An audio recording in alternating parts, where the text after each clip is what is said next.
Cool. Where did Rush start? Right, we used to take our son to lots of indoor skate parks all around the country. What you found with most skate parks is they were dirty, pretty unfriendly, nothing really good for the parents, and we thought we could do something better. 3 years down the line from that point, we then found this place, so here we are now. Yes, Maxine visited us at Rush Skate Park, unannounced at the time. All I remember is when Maxine walking in, and it was like we had like about 30, 40 guys on site, cables across the floor, people's up ladders which weren't put together, and then Maxine turned up, and I'm thinking, oh my God. So I got quite excited because I heard about it through people at work to say that there was going to be a skate park that's going to be in that area. So that was why I headed straight down, and that's when I met Jerry and Michelle. So yeah, just turned up saying she was health and safety and needed to look at my health and safety documents, risk assessments, etc. So yes, that's how I met Maxine.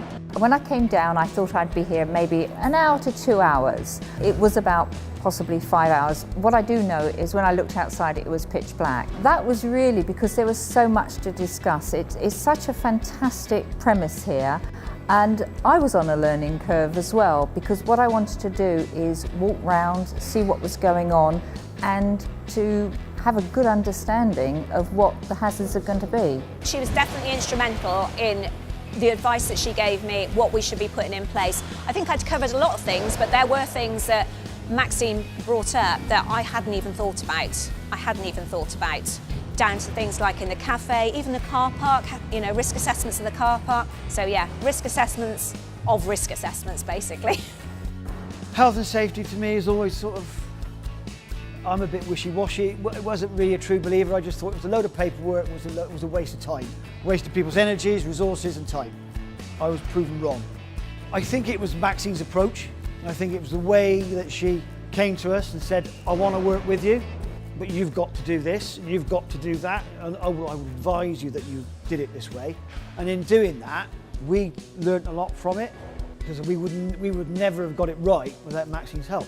See where they were and where they are now and what they're doing. They have achieved so much.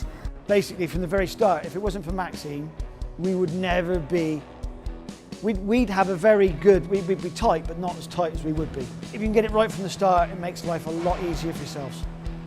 It's important for businesses to get in touch as soon as possible, because we have the better understanding of the legislation and how that can translate into a business. We don't want to be reactive, we'd much rather be proactive and work with the company. Get this council on side right from the very start, because at the end of the day, it's better to work with them, and we found that all the way along. And at the end of the day, they will be a friend, and they will help you, and they will give you the advice, and they'll give you the correct advice.